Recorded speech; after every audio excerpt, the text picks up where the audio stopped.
You're listening to the Woman of Value podcast. You are about to hear the story of a woman who is following her dreams and passions and creating positive change in the world. My guest today is Fran Hauser. She is a startup investor.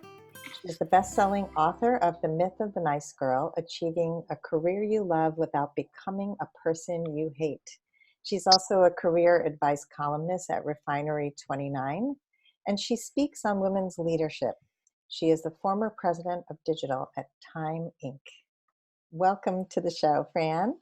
Hi, Sandy. Thanks for having me. I met you at a women's entrepreneurial women's networking event, and we happened to walk in together, and you were so low-key and humble that you didn't say, like, I'm the speaker here today. You were like, yeah, I've never been here before either. And we were just kind of like chatting, and I'm thinking, she's the freaking speaker today. So I right away, I loved you for that you were just so, just comfortable with yourself, and you didn't need to brag or put it out there in any big way. And I think that's, to me, one of the signs of somebody who's really just comfortable with who they are, has their ego in check. And I know that a lot of the work you do is really about giving to others. Well, let's start with, what is woman of value to you? Because I always like to start there. Well, so thank you, by the way. I love that introduction, and I remember that walking in with you, so it was fun. Being a woman of value to me is really all about making an impact, and giving is a big part of that. You mentioned giving. It's making an impact while staying true to who you are. And I think both of those things are really important. I think that when you are doing work that's not aligned with your values, that's not aligned with who you are, it can be very depleting. And I really pay attention to that. I really pay attention to what is depleting me and what is energizing me. That's how I would define a woman of value. It's somebody who's giving, who's making a positive impact. It could be to a group of people. It could be to people that she loves. It could be to the world at large. It could be to a professional, organization or initiative. But it's really about impact at the end of the day, and doing it in a way that is authentic to who you are. I love that. I think that so many people are living out of alignment. They really don't even know where to start. And I know that you've been through many career shifts and changes. So how do you tune in to knowing, like, is this feeling right for me? Am I ready for a change? Or is it just something that I need to align more within the career that I have today?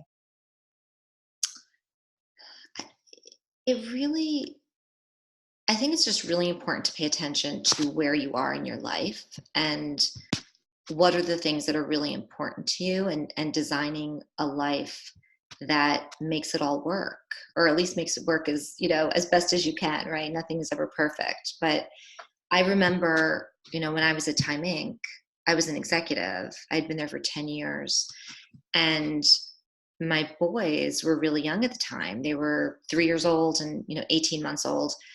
And I felt out of alignment. I felt like I wasn't spending enough time with them. I had this crazy commute into the city, and I wanted to make a change. I felt like it was really important for me to create a professional life that was more flexible, so that I had time to be with the boys. And it was a hard thing to do, right? Because I was very grateful for the role that I was in, and the amazing brands that I was working with, and the people that I was working with, and all of that. I mean, it was amazing, but it just wasn't working for me, given where I was in my life in that moment. And so I started thinking about, like, okay, so how do I do this? How do I create flexibility? And I felt like, well, if I work for myself, that's definitely, a way to have more flexibility. But what would I do if I went out on my own? And then I started thinking about really the strong network that I had built in the New York City tech scene, because I was president of digital at Time Inc. So a lot of what I did was meet with startups, meet with founders. And inevitably, what would end up happening, in these meetings, is founders would ask me for my advice about their business, about their products. and they wanted to get me personally involved in some way in their startup. So I kind of thought, like, why don't I just do that? Why don't I, as a side hustle while I was at Time Inc., I started investing in and advising startups. And I really liked it. And I decided that that's what I should be spending, really my energy and my time doing. And it's something that I can do from anywhere. And so that's what I did. I guess it was 6 years ago now. I decided to leave the company and go to work, for myself. And I love it. I really, really do. I love being able to choose the companies that I get involved with, the founders that I work with, the projects, and initiatives that I get to work on. So I feel like it's such a blessing that I have the freedom to choose who I work with and what I work on. And I have this time to actually be with, my family and spend quality time with them. Yeah, we don't get that back. You don't. And it just goes so fast. I mean, they're already 7 and 9. And my mother the other day is like, oh my God, like my oldest, who's 9, she's like, he's halfway to college. I'm like, wait, stop. Slow it down. He's going into 4th grade. I'm like, let's relax there. Like, right? But it's crazy. I was just thinking, I'm like, they just finished school and summer started, campus started. I'm like, before you know it, it's going to be the end of the summer, right? We have like 6 weeks left. So time does really just go so fast. And, my husband and I worked so hard to have a family, and it's not something that came easy to us. So now that we have this beautiful family, it's like, okay, let's enjoy it. Yeah, totally hear you on that. And I remember you were talking. I have my grandkids here. They live in Israel, and so I have been making time every day within my work schedule to see them. So I can totally relate to what you're saying, like just making time for the people that matter and the things that matter. Which Yeah. brings me to something you talked about when I heard you about how you decide where you're putting your energy. Because you mentioned about like doing things that don't deplete you, but fill you up, expand you. And so, can you share that method with us? I really loved it. Yeah, so it's something that I call the Foursquare. And I created this tool when I was coming back to work at Time Inc. from my second maternity leave. And I was just feeling really overwhelmed. And I was also feeling very vulnerable. I felt like I had to say yes to everything at work because I wanted to prove that I could do it all. Like I have these 2 kids, I have these 2 babies at home, and yes, I can still like get all of this work done.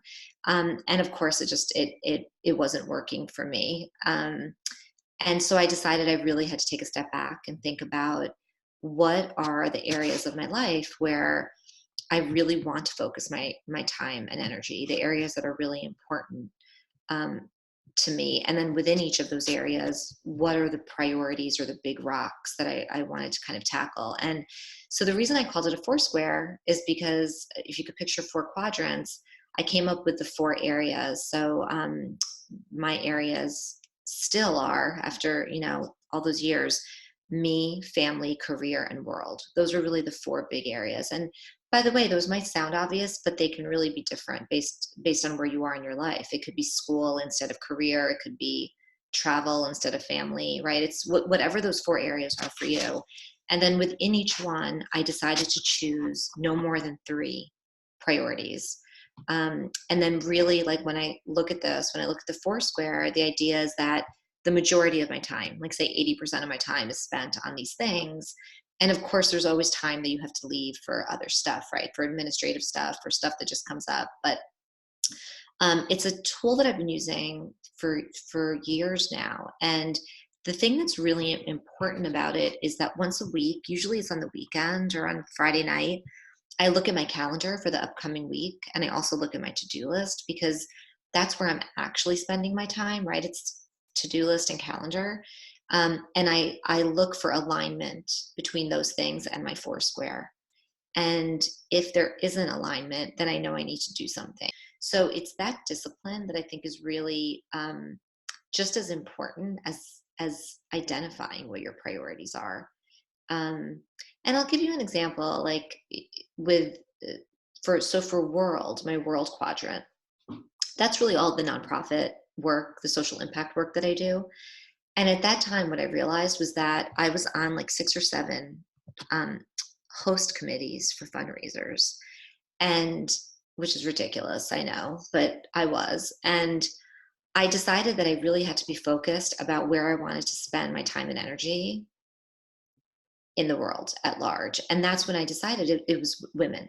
I was really going to focus on women. And it made it very easy to say no to any inbox requests that came in for initiatives outside of women's initiatives, right? Like that was just like a very clear, like I've decided to spend my time here.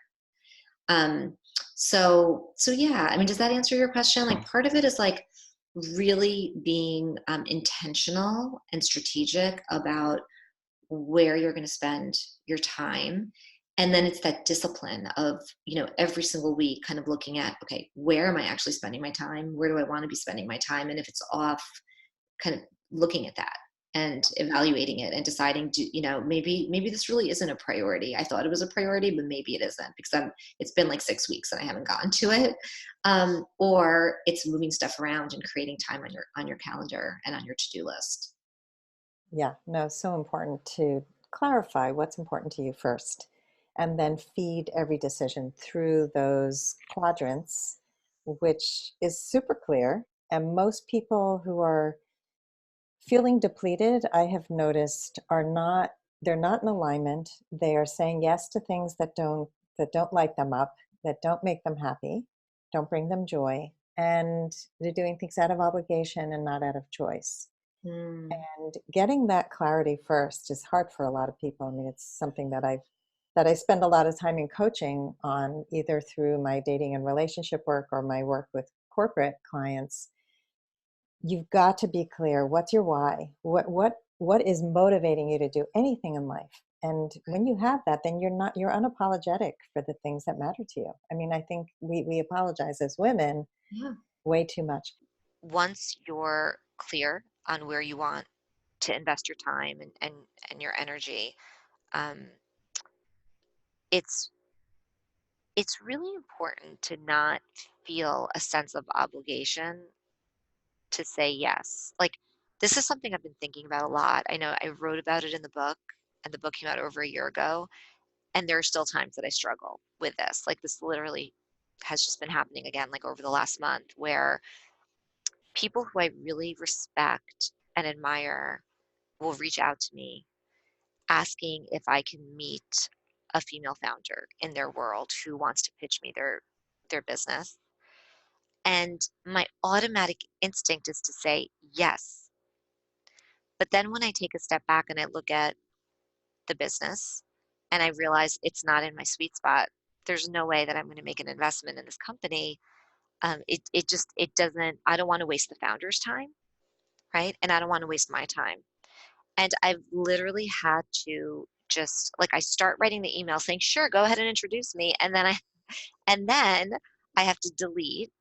And usually I just sit with it for a little bit and then I'll go back and actually write a very kind, thoughtful response on why I am passing on the introduction. Um, but it, but I bring that up because I just think it's something we all do. Like it's that people pleasing. Part of it is people pleasing. Part of it is when you're very generous and you're giving, you want to say yes, you want to be helpful. Um, and it's so important to think about like in that situation, I would be spending an hour of my time at least because I would have to review the pitch deck, right? Even if it's a 30-minute phone call, I'd have to review the pitch deck. That's an hour. That's significant. Yes.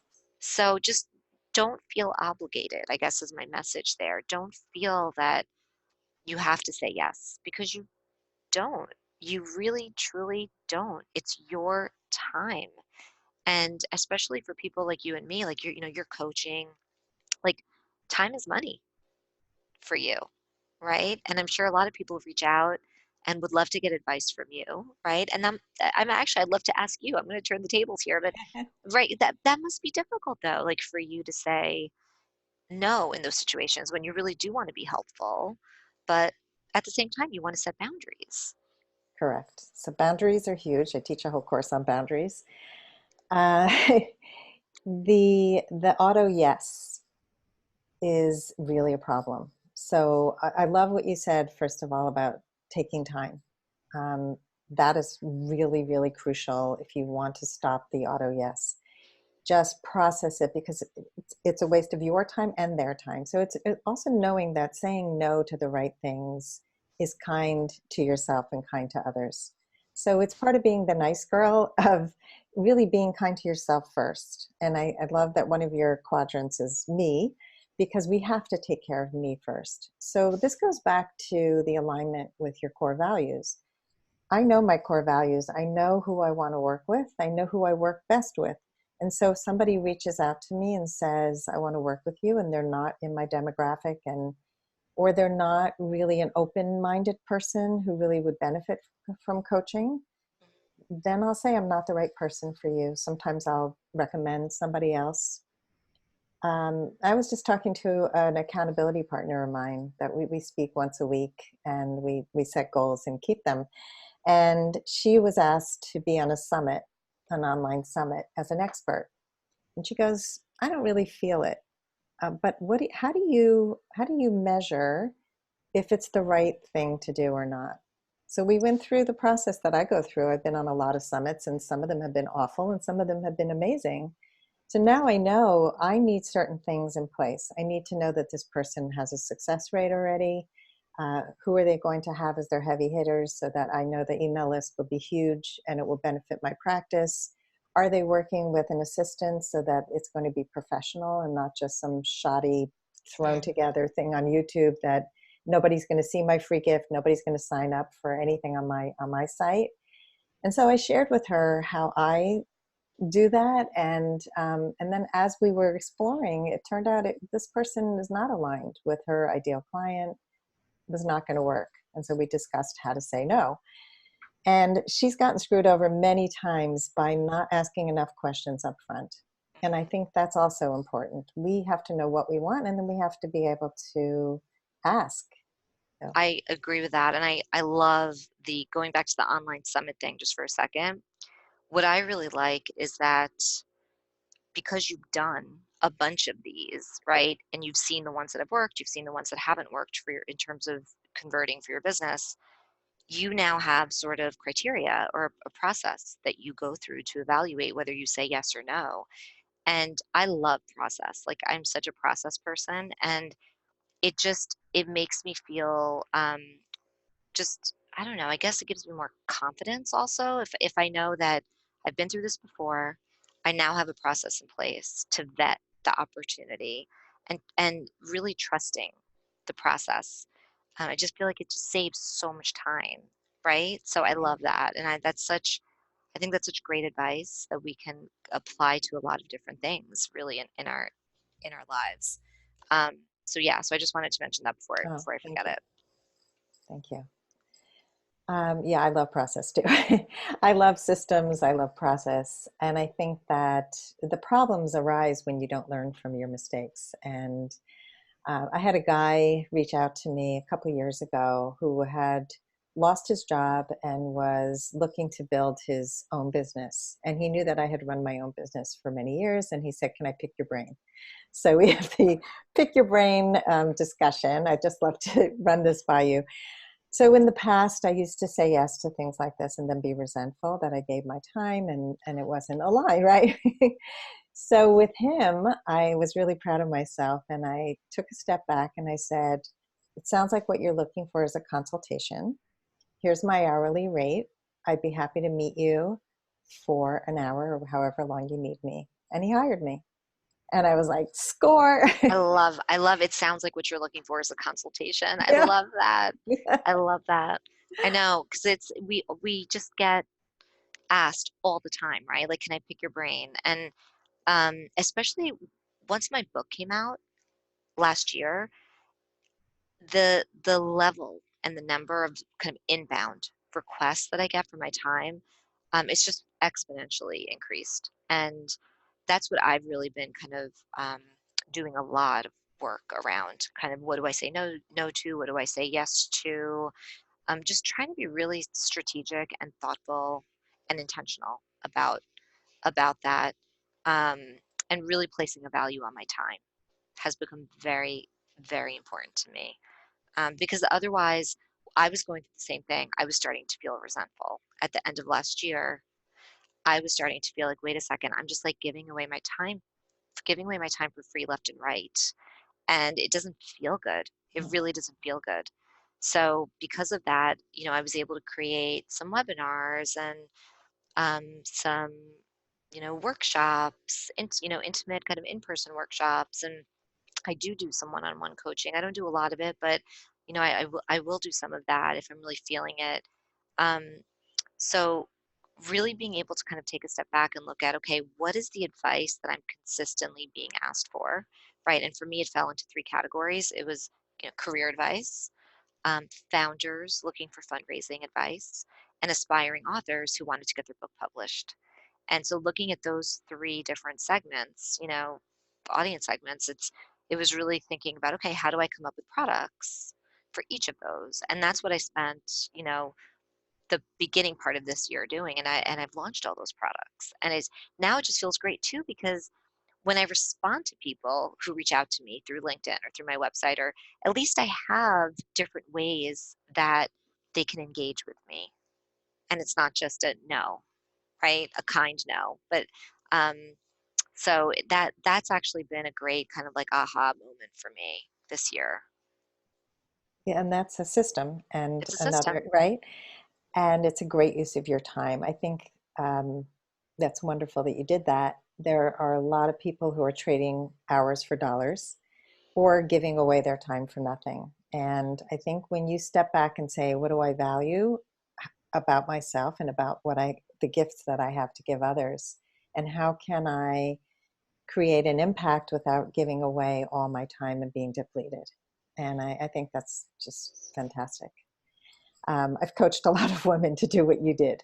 Oh, Uh, good. That makes me yeah. feel good. Uh-huh. I'm working with a therapist right now who is only doing one-on-one therapy and teaching in a college. And so we're working on group programs and products so that she can reach more people and have also a smaller niche, because she realized that she loves to do one particular type of work. And so then she now knows these are the people I want to work with. And again, that's really honing in on who are you, what do you do best, what lights you up, what drains the hell out of you. Yeah. So she Yep. gave up some of the work that she hated also in the process. So good. Yeah. So there's so many things in your book that I would love to talk to you about. Some are just, sharing some stories about how you learn to show up more at work and how to use your voice or find your voice. I would love to Mhm. hear some examples of that. And I love how you also just give so many concrete, practical tips, Oh, because good. That everybody, was important. That was yeah. really important to me. Is I wanted the book to have a lot of practical takeaways. Like at the end of each chapter, there's the takeaway section. My editor was really amazing to work with. He was the one who just really encouraged me to be vulnerable as I was writing the book and to really share all different kinds of stories, including stories where, maybe if I could go back in time, I would have done things differently, or learning moments, failures, whatever you want to call them. I mean, if it weren't for him, I think the book would have been much more of a playbook and much more tactical. Um, whereas he kind of made it more of it's like a memoir slash big think book slash like there are the practical takeaways, right? So the speaking up and showing up, I think my favorite story is when I was first working at Ernst and Young, and I was in my early 20s, and Coca-Cola was a client, and we spent a lot of time as a team. Ernst and Young, we spent a lot of time there at the Coca-Cola offices, and we would be in this boardroom where we'd be meeting with the Coke team, and there was a VP who was, he was an older man, much more experienced, and he just scared the crap out of me. And I just had such a hard time speaking when he was in the room. And all I could muster to say was, that's interesting. Like just a total like non-committal throwaway, like, oh, that's interesting. Like we could have been talking about what we're gonna have for lunch, and that would have been my response. And this one day we walked out of one of these meetings, and my mentor and boss, Lou Sharetta, pulled me to the side and said, Fran, you have to stop doing that. You know, you have to stop with the that's interesting. Like you're smart. You have points of view, you have opinions, and you should be sharing them in these meetings. It's really important that you do that. And I knew that he was right. And at the same time, I was scared. But what I did in advance of the next meeting was I looked at the agenda and I picked one thing that I felt really confident about. And I practiced what I was going to say. And I just really committed that I was going to make at least this one point in the meeting. And I did. You know, the meeting came, I spoke up, and, you know, I didn't die. Nobody laughed at me. Like it was fine. It ended up being totally fine.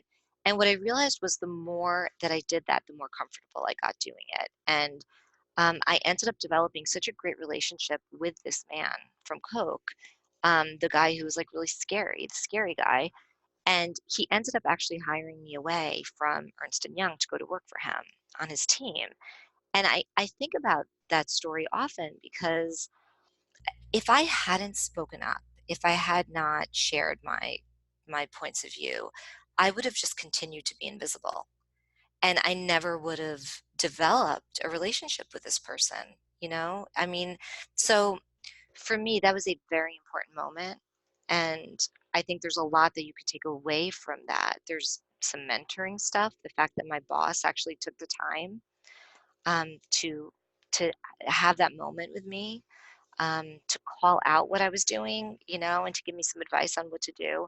The practical tip of like, if you are really nervous going into a meeting, make a commitment to yourself that you're going to talk about one thing and practice, because the more you practice, the more confident you'll be. But I can't tell you enough. I just transitioning from that into a leader and, you know, leading many teams and being in so many meetings where women aren't speaking up and they're not sharing their opinions. And for me, it was very important that that that I noticed that and that I was very aware of that and that I did something about it. You know, like there was this one young woman at People magazine that worked for me where I would give her a heads up before the meeting. I would say, look, I'm gonna ask you to talk about this because you are the expert. So I'm gonna call on you. I just want you to be prepared, right? So even if you don't have an issue with speaking up, if you're confident, if you're gregarious, always looking around the room and seeing like, is there somebody who is struggling, and can you help them? Can you help really draw them out? It's just it's so important. It's if you want to be seen, if you want to be visible, if you want to be noticed, if you want to develop, you know, a really strong reputation and accelerate professionally, you have to use your voice. You just have to. I love that story. And it speaks to me on many levels. I love that, first of all, that this mentor reached out in a way that was helping you to rise up to your highest level. He didn't do it to shame you. He didn't do it to reprimand you. He saw the highest part of you and wanted to bring it out. And that is an important part of mentorship. It's really about supporting somebody to grow into who they really are rather than hide who they are and out of fear. So that's something that I find really, really important, and I wanted to highlight that. And I think also the preparation part. I think a lot of people think that it either comes naturally to you or you can't do it. And I can tell you that I was not a leader. I was not a speaker. I was invisible most of my life. And I wanted to fight to get out of that box so much, but I didn't know how for a long time. And so using my voice, a lot of times I wasn't heard. I was put down. I was shut down, shut up. And I realized that, first of all, it's also when you're around the wrong people trying to speak up, you're going to get shut down. So it's finding your people, which takes us back to the core values and the essence of who you are. And the other part I noticed about this whole story is that you now have taken what you learned and you teach it and you give back. And again, we go back to giving, which is a big part of your core values.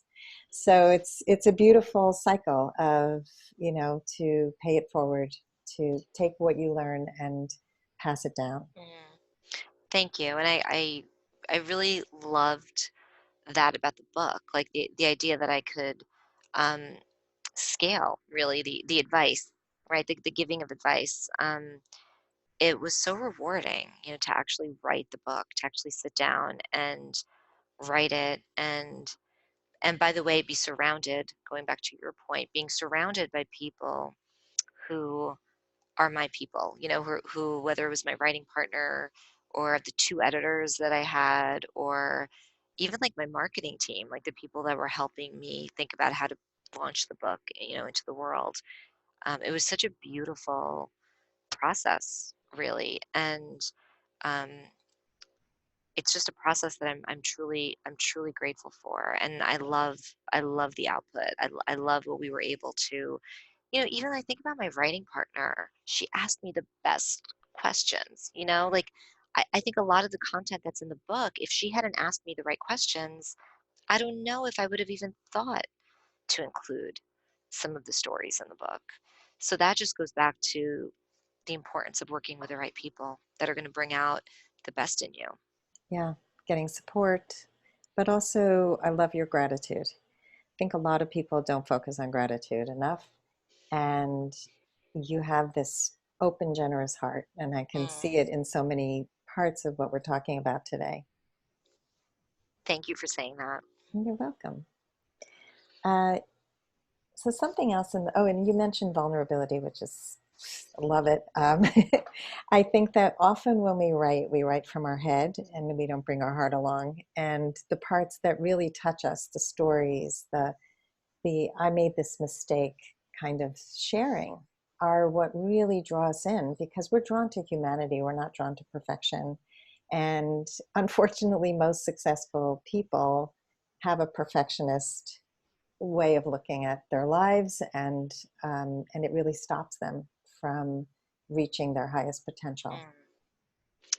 Yeah, it's something I know I've definitely struggled with, especially earlier on in my career. I did feel that I had to have all the answers and I had to have it all figured out. And, I even just something as simple as going into a meeting with my boss. I really felt that I needed to have it, the idea like perfectly fleshed out and presented in a beautiful PowerPoint deck, tied up in a bow, And it after a while, what you realize is that actually your boss wants to be a part of the process and be a part of the ideating and the conversation, and they have so much, value to add. So it's okay to not have it all figured out. It's okay to go into a conversation with your manager where you're asking them for their input on certain things. Maybe you're sharing your perspective and your insights, but you're also asking them for theirs. And then they really feel like they're a part of it. They're a part of the birth of whatever it is that you're working on, the product, the initiative, the process. So I do think letting people in, letting people in and being clear that you don't have it all figured out. It actually, I've worked with people over the years where they're like the smartest kid in fifth grade, where they have all the answers, and it's not comfortable. It doesn't make me feel good to work with those people. It really doesn't. I would rather work with people that are down to earth and acknowledge when they don't know something, and maybe even, use humor. And those are people that are, I don't know, they're real, they're grounded, um, they create a psychologically safe environment. I talk a lot about that in the book too, this idea of how important it is as a leader when you have a team of people that you're creating an environment where people are comfortable to speak up. And a big part of that is being clear with your team on, the fact that you're welcoming diverse perspectives. You want to hear different points of view. You want to see a healthy and respectful debate. um, that's all going to really feed into whatever it is that you're working on as a team. It's just going to make it better. So I think that's also, it's hard. It's hard to create a psychologically safe environment when there's this sheen of perfection. It just doesn't work. Yeah. It doesn't work in any relationship. And, I'm thinking about parenting. I'm thinking about the pivotal moment when I stopped trying to be the forceful leader in my family with my kids. And I started to really listen to my kids and what their needs were and really value who they were as people, even at a very young age. And I think it's, I just keep hearing collaboration, leadership, and this brings me back to the myth of the nice girl. I don't respect leaders who have to dominate. I don't respect leaders who don't include the team in the process. And I've had everyone from, doctors who have to be right. I was kicked out of a practice because I was challenging a doctor who was one of the partners. And I was in the middle of a crisis and he kicked me to the curb and they sent me my files and said, sorry, we don't want you in our practice anymore. Go find another doctor. And I was just like, because I didn't want him to do the procedure that he wanted to do because of the way he was diminishing my needs. And so I'm glad I spoke up. He was not the right doctor for me, but that kind of, if I can't be respected unconditionally, is just not going to work. And Hmm. Hmm. so, yeah, I think having that feeling of like, again, we go back to the ego thing, and this is something I noticed about you from the way you walked in the door at that networking event. It's not about ego. It's about there's a higher purpose, and I'm here to serve. I'm here to share my wisdom with other people, but I don't need to be lauded, and that's not the purpose. And that's really what held me back from public speaking for a long time, because I felt like as a public speaker you have to be in the spotlight and it's all about you, but it's really not. Yeah, So I agree with that, by the way. That's something that really resonates with me in terms of the whole public speaking thing. I'm actually so much more comfortable being in the background. I've always been more comfortable being a producer as opposed to being talent. And I've had to be talent, especially over the last year. I've done so many of these talks, and I've spoken at conferences in front of 2,000 women. Um, and it's something that I've had to really change my mindset around, because otherwise it just wasn't working for me. I really had to think about it more from the standpoint of what you just said, which is it's service and it's not bragging. It's not, um, because I don't feel comfortable with that. If it goes into like bragging and ego, and first of all, I'm not a big personality. That's not who I am. I'm never going to be Tony Robbins. I'm not the big, like, motivational speaker. I am more soft spoken. Um, and I am more of the person that's going to be about, sharing my story, but really sharing some practical takeaways. I always want people to feel like they can leave the room with three things that they can do, like, immediately, to make their life better. Um, so I am more that person. And I think once I decided to own it and to really be myself on stage and not try to be this person that I'm not, um, it made the whole public speaking thing much more just manageable, comfortable, doable for me. But I had to. It took me quite a bit of time to really get my head wrapped around it, for sure. yeah, I can relate. I Uh, was married to a performer, and he was professional comedian. We had a show on Nickelodeon for 3 years together. And I was always the background person. I was one of the head writers. I did editing and I big picture stuff, but I never wanted to be talent. It was not at all on my stratosphere. It was nothing. I mean, it was just, and then starting a career on my own, knowing I had to be in front of a camera if I wanted to grow my business. I had to get over these fears of being in public and my discomfort with it, like you say. And it is a mindset shift. And it goes back to what you said before about the tools. There are tools people can learn. There are practice. Practice is important if you're nervous on stage, Yeah. to own it, to have it in your bones so that it's not something that you feel like you're out of your body doing it, you know? Mhm. But I think people limit themselves. I hear so many people say, "That's not me. I don't do that. I would never be a public figure." One of my clients said that to me the other day, and I said, "That sounds like a limiting belief." You know, like you're going to hide a little more, and you know, what if it's not about having the light shine on you and being an egotistical leader, but being a different kind of leader? And what does that look like? Mm. Yeah, and also trying things and seeing what really works for you. Like I was actually really nervous about narrating the book for Audible, and it ended up being literally my absolute favorite part of the whole book process. I loved it. I loved being in the studio. I loved speaking every single word out loud, 60,000 words. And maybe it's because I am more introverted. There was something really nice about like being alone in the studio with my words. But I never would have guessed that if I hadn't done right? If I hadn't done it, so I've learned so much about myself in terms of going through this process, in terms of what I really enjoy doing, what I don't enjoy doing as much. Um, and the stuff that I don't enjoy doing as much, what is my process for thinking through when do I say yes? Because there are times where it still might make sense to say yes, Mm, right? It might just be really financially lucrative and you know, I'll do I'll do it 3 times a year for that reason, even though I don't really love it, right? But it's just being honest with yourself about what that process looks like for you. yeah, yeah, and that's a good point.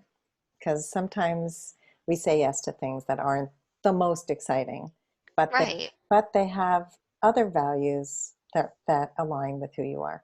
Yeah, and as long as that's not, the core of what your work is that you're putting out into the world, but if it's Mhm. something that's more of like an ancillary thing that you can get comfortable with doing it in a limited way, um, because there is some other kind of value that you're getting out of it, that's okay too. It just can't be your core thing. It can't be your full-time thing if you're not, right? Like if you're not getting that enjoyment out of it, then that's I think when it becomes just so depleting. Mhm. It's hard to visualize being happy in that situation. Yeah, totally. And I think a lot of women in particular are saying yes to so many things and they're not taking care of themselves. And when you don't take care of yourself, everybody feels it. I mean, you can't hide that when you're snippy or you're just exhausted. It's so nice to be around somebody who knows what they need and is doing it. You know, Yeah, I love being around people who say, "I'm an on-time person, I'm going to come on time," or "I need to meditate, you know, in the middle of the day. So if we're together, I'm going to take that time." Great. Thank you for letting me do that. amazing. Right. And I would rather hear that all day long over I'm so busy. Yeah. I'm Like so that, like busy. wearing busy like a badge of Oh, honor, it's just, oh, like it really irks me. We're all busy. We all have a lot of stuff on our plate. But at the end of the day, like we choose, right? It's a choice. It is a choice. I think what bothers me is when people come across as if this is being done to them, like the fact that they're so busy. It's like, no, you're making these decisions about how you are going to spend your time, how your kids are going to spend their time, right? So own it. Own it.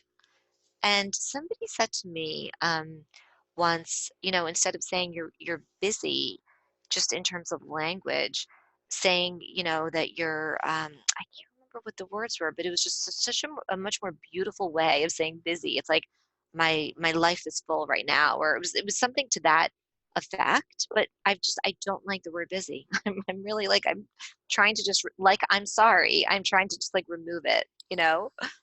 okay. So fill in the blank. I used to think I wasn't blank enough. I used to think I wasn't strong enough. Right. And what made you know that you were stronger? Um, just being able to have the courage to make really difficult decisions, maybe to make unpopular decisions Mhm. at work, and to see the effects of those decisions both on the business and on the team.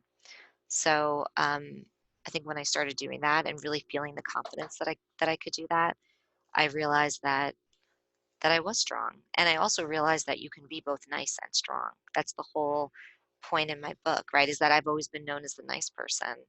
And there was this sort of limiting belief that being nice and being strong are mutually exclusive. They're not. You can be both. And actually, the most effective leaders lead with both qualities. Yeah, I think a lot of people think nice is weakness, and a lot of nice people have let people step on boundaries. And so, learning to set the boundaries so that you can develop strength and all the things that we shared today about Mm, core values and not abandoning yourself in service of nicitude. yes. Yes. Yes. Yes. Yes. Yes. Yes. What was the number one thing that was holding you back from becoming the woman of value you are today? The belief that I needed a big company like Time Inc. Um, to be attached to, like to be successful. Like the idea of like going out on my own and really having to rely on myself. Like it's Fran Hauser. That's the brand. It's no more like, you know, picking up the phone and calling from People magazine or, any of the amazing magazines that I worked with, and knowing that I get a call back because of that affiliation. So I think that was definitely a limiting belief for me. It took me a while to get past that. And something I keep hearing about Time Inc. and it keeps popping into my head is that you left Time Inc. and reclaimed your time. There's some parallel there that just keeps Yes, coming I up. never thought about it that way, but yes, absolutely. I love that. Hmm. So, Fran, what's the best advice you can give to a woman who wants to become more empowered? One thing that's been really helpful to me is, especially when I'm feeling, I don't know, maybe a little bit of imposter syndrome, or I'm just not feeling as confident as I'd like to be feeling, is journaling has been really helpful in terms of just writing down the different ways that I have created value or made an impact, big and small. Small wins are amazing. And just writing those things down and being able to refer back to those things to remind yourself of what you're capable of. Because, like, in those moments of weakness or vulnerability, we forget what we're capable of. We forget about all of the amazing things and the amazing work, that we've done. So I think that's just a really practical technique that's been helpful to me. I love that. I once heard from a friend that she kept a box with all the notes that she would receive from clients. And so it was sort of a place that she would just pull things out. And I started to do the same thing, which I, I love that. And also, like, if you're the kind of person who really just loves keeping things on your phone, like, you can take photos of those, that's right. and just like keep them in an Evernote, or like they can always be accessible to you.